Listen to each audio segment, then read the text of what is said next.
भगवान श्री कृष्ण के जितने भी विग्रह होते हैं उन सभी पर एक ये खास आकृति बनाई जाती है। प्रभु के सीने पर बना ये पैर का निशान क्या दर्शाता है और ये यहाँ पर क्यों बनाया गया है? विग्रह पर बने त्रिकोण के निशान का क्या अर्थ है? इसके साथ ही साथ प्रभु के जो पैर होते हैं उन पर बनी आकृतियों के बारे में भी आज हम लोग चर्चा करेंगे और जानेंगे कि विग्रह में इन आकृतियों का क्या अर्थ है और ये क्यों निर्मित की जाती हैं। पूरी जानकारी के लिए वीडियो को अंत तक देखें और अगर आपको हमारी जानकारी अच्छी लगे तो वीडियो को लाइक कर हमारे चैनल को सब्सक्राइब अवश्य कीजिए। हरे कृष्णा दोस्तों, स्वागत है सभी का आपके अपने YouTube चैनल हरे कृष्णा में। लड्डू गोपाल जी की सेवा सभी लोग अपने अपने घरों में बड़ी ही भाव से और बड़ी ही श्रद्धा से करते हैं। प्रभु के विग्रह में एक पैर का निशान बना हुआ है। इस पैर के निशान के पीछे एक बड़ी ही सुंदर कथा आती है कि प्राचीन समय में सरस्वती नदी के पावन तट पर बहुत से श्रेष्ठ और महान साधु संतों की एक बैठक बुलाई गई। इस बैठक में यज्ञ का आयोजन किया गया। जब यज्ञ चल रहा था उस समय वहाँ पर नारद मुनि आए और नारद मुनि ने सभी साधु संतों से एक प्रश्न किया कि आप अपने इस यज्ञ का श्रेय किसे देना चाहते हैं, अर्थात किस देवी या किस देवता को इस यज्ञ का आप श्रेय देंगे। वहाँ पर जितने भी साधु संत जो थे वो उपस्थित थे, वे सब आपस में चर्चा करने लगे कि आखिर हम इसका श्रेय किसको दें। बहुत समय तक इस बात पर चर्चा करने के बाद ये निर्णय लिया गया कि जो हमारे त्रिदेव हैं, त्रिदेव अर्थात ब्रह्मा, विष्णु और महेश, इन तीनों देवों में जो सबसे अधिक श्रेष्ठ होगा, जो सबसे अधिक दयावान होगा, उसको इस यज्ञ का श्रेय दे दिया जाएगा। अब ये जिम्मेदारी दी गई भृगु ऋषि को। भृगु ऋषि जो हैं ये ब्रह्मा जी के मानस पुत्र हैं और इन्होंने भृगु संहिता नामक एक श्रेष्ठ ग्रंथ की रचना भी की। इनको ये जिम्मेदारी दी गई कि आप जाइए और पता लगाइए जाकर कि त्रिदेवों में सबसे अधिक दयावान कौन है। वहाँ से निकलने के बाद ब्रह्मा जी के पास पहुँचे। सबसे पहले भृगु ऋषि जो थे ब्रह्मलोक में पहुँचे और उन्होंने देखा कि उनके आगमन पर ब्रह्मा जी ने कोई भी आदर सत्कार नहीं किया। इस बात से भृगु ऋषि जो थे वो क्रोधित हो उठे।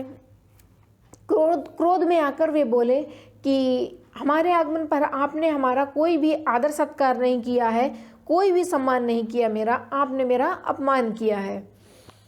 उनके इस प्रकार के व्यवहार से ब्रह्मा जी को बहुत ही क्रोध आया और वे बोले कि आप कितने भी श्रेष्ठ ऋषि क्यों ना हो जाएं, अपने पिता से बढ़कर आप कभी नहीं हो सकते। क्रोध में आकर ब्रह्मा जी उन्हें श्राप देने के लिए उठ खड़े हुए। इसी बीच उनको याद आया कि ये तो हमारा ही पुत्र है, मैं इसको श्राप कैसे दे सकता हूँ। ये सोचकर उन्होंने स्वयं को श्राप देने से रोक लिया। भृगु ऋषि बहुत समय तक अपने पिताजी से इस बात को छिपा नहीं सकते थे, इसलिए उन्होंने तुरंत ही ब्रह्मलोक से निकलने की आज्ञा मांग ली। ब्रह्मलोक से निकलने के बाद भृगु ऋषि पहुँचे कैलाश पर्वत पर। कैलाश पर्वत पर भगवान शिव जी जो थे वे अपनी तपस्या में लीन थे, वो ध्यान साधना कर रहे थे और द्वार पर नंदी खड़े थे। भृगु ऋषि ने नंदी से बोला कि अंदर जाओ और जाकर के प्रभु से कहो कि ऋषिवर उनसे मिलने आए हैं। ये सुनकर नंदी बोले कि अभी प्रभु ध्यान साधना में व्यस्त हैं और उनकी साधना में हम अभी कोई भी बाधा नहीं डाल सकते हैं, तो कृपा कर थोड़ी देर आप इंतज़ार कीजिए। ये सुनकर ऋषि को बहुत ही क्रोध आ गया और वे बोले कि चाहे कोई भी द्वार हो, चाहे वो कैलाश पर्वत हो या कोई भी द्वार, ऋषियों के लिए हर समय सभी द्वार खुले हुए हैं। ये बोलकर वे अंदर प्रवेश कर गए। अंदर प्रवेश करने के बाद वो बहुत ही शोरगुल करने लगे और भगवान शंकर को अत्यंत ही बुरा भला कहने लगे। उनके इस शोरगुल को सुनकर प्रभु की ध्यान साधना टूट गई, उसमें विघ्न आ गया और वे ये देखने के लिए आए कि आखिर ये शोर कौन कर रहा है। उनके इस शब्दों को सुनकर भृगु ऋषि जो थे वो शंकर जी का अपमान कर रहे थे, उनको बहुत बुरा भला कह रहे थे। इस प्रकार के शब्दों को सुनकर शिव जी को क्रोध आ गया। उन्होंने ऋषि को मारने के लिए त्रिशूल उठा लिया। इतने में ही देवी पार्वती वहाँ पर आ गईं और उनसे प्रार्थना करने लगीं कि ये ब्रह्मा जी के पुत्र हैं, कृपा करके इनको क्षमा करें, इनकी तरफ से हम आपसे क्षमा मांगते हैं और कृपा कर इनको जीवन दान दें। माँ पार्वती की विनती और प्रार्थना के बाद में भगवान शिव जी ने उनको क्षमा कर दिया और कैलाश पर्वत से तुरंत जाने के लिए बोल दिया। कैलाश पर्वत से निकलने के बाद ऋषि जो थे वे पहुँचे क्षीर सागर में। क्षीर सागर में भगवान विष्णु जो थे वे शेष सैया पर निद्रा में विलीन थे, प्रभु सो रहे थे और माँ लक्ष्मी उनकी चरण सेवा कर रही थी। ये देखकर भृगु ऋषि ने सोचा कि शायद मेरे आने पर इन्होंने जानबूझ के नाटक किया है सोने का। इस बात से उनको क्रोध आ गया और भगवान विष्णु के सीने पर उन्होंने जोरदार पैर से प्रहार किया। पैर से प्रहार करने के बाद प्रभु की नींद टूट गई और उनकी आँख खुल गई। सामने उन्होंने अपने भृगु ऋषि को देखा।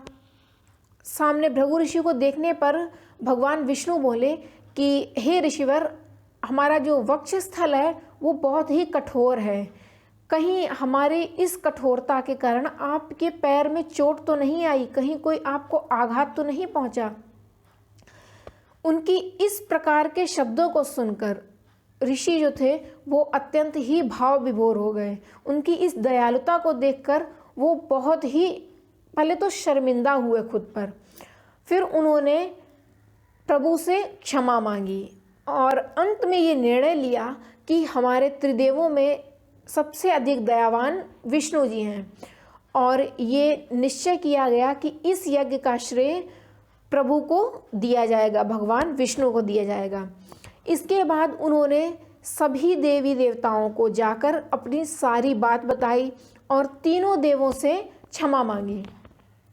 यही कारण है कि भगवान विष्णु के जो कृष्ण अवतार के विग्रह होते हैं उन सभी पर ये खास आकृति निर्मित की जाती है।